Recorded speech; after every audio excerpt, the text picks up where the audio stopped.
Hey, good evening. Michelle Kuipers here. And I said I was going to come a little bit earlier because I just really don't think that evening is the best time to try and talk business, especially on Friday before 4th of July. Yay!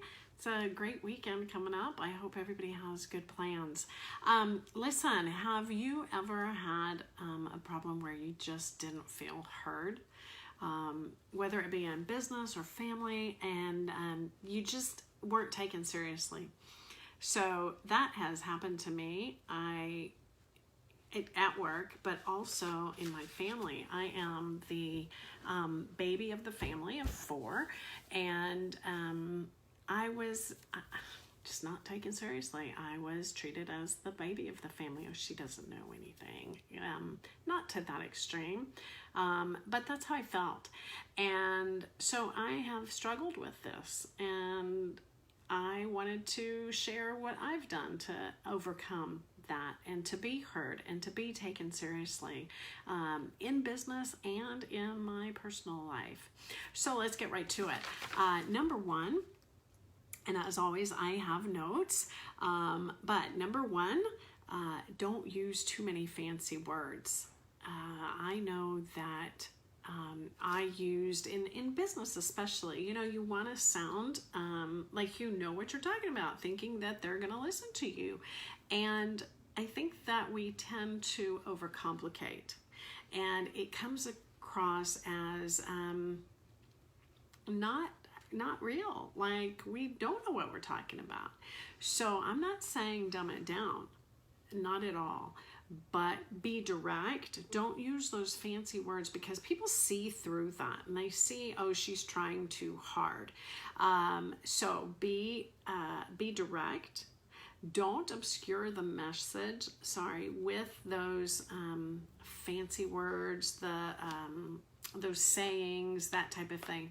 Just be relatable, be human, be natural, get to the point.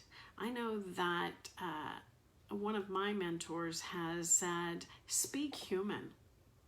Before any of COVID, before anything happened, when we were little kids, we spoke human.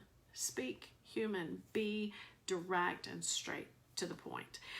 Number 2, lose the dumb disclaimer. I know that I have done that. When we get nervous, when we get to wondering, we're not real sure about what we're saying. We use this dumb disclaimer, and let's see if you know what I'm talking about. This might be dumb, but, or this might be silly, but, how about this one? This might be off base, but. So we use it when we're not sure about what we're going to say, when we don't know how that's going to be received at the other end. So we tend to use this disclaimer because maybe if we will soften the rejection. Don't do that. Don't do that. It's not necessary. And it just takes away from being taken seriously. Hey, Kayla. Hey, Vanessa. How are y'all? Hope you have great plans for the weekend. Number 3, yeah, but. Turn that into yes, and.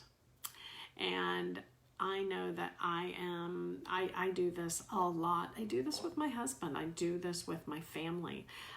Yeah, but. So you're listening and you're trying to participate in the conversation. And, yeah, but what about? Well, anything that follows the word but is usually going to be taken in a defensive way. People are going to, that hair just ruffles up on their neck, and that's not a good thing. Not going to be taken seriously. However, if you switch that to yes and, it just changes the whole conversation. So here's an example. I think that's a good idea, but right there, not heard. Try this one. I think that's a great idea. And how about we do this? Completely different. They're open to listening to that idea. It's received well. So yes and can help you be heard. It can help you get into a conference, into the boardroom, because you will be taken seriously. Yes, and how about we try this? Yes, and I love the idea of this, or this. So, so turn the yeah, but into yes, and. Kayla says, I hate that. I even notice how many times people say, oh, yes, but in a conversation. It's between but and For me, it's see, there it goes. Okay, so number 4, be a knocker. Don't be a bulldozer. My mother used to say that I was like a bull in a china closet, although I don't think that. I digress. I don't think that has anything to do with this. Be a knocker. So before you bust in, actually it probably does have something to do with that. Before you bust in with your great idea, just do a little knock. Prepare them for your great idea. Especially if you haven't been asked, what is the idea? How about, are you open to suggestions? Or would you like to hear an idea? So it opens it to where that person now is inviting you for your opinion. And they think that they're in control. Oh, I am really sorry about the dog. Wow. Okay. Let's get through this. So, be a knocker, not a bulldozer. Knock, knock. Are you open to my suggestion? And then the 5, follow up. Now, this is really super important, and I'm real big on follow up. Most of you know that's my mantra. Fortune's in the follow up. Most people have the yard guys here. Wow, can it get any worse? I am so sorry. We have the lawnmower starting. So, follow up. Most people appreciate it. This is what's real important, is that people want to do the right thing. People want to follow up. Wow, could this go any worse? So, they want to do the right thing. They want to follow up. They don't want to admit that they've forgotten something. So, you send an email and you don't hear back. You send a text message and you got nothing. So instead of being real mousy and, hey, Sam, did you get my message? And what do you think about, what I sent you? Just be direct, be straightforward. They're going to appreciate it.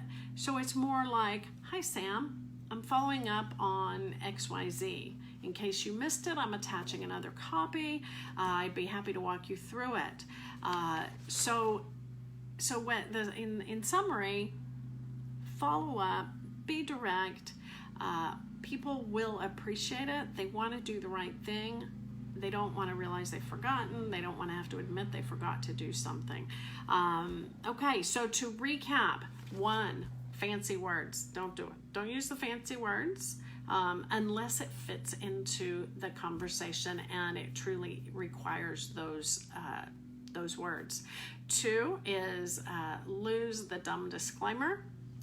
3 is yeah, but becomes yes, and. It's a much more positive way of saying something.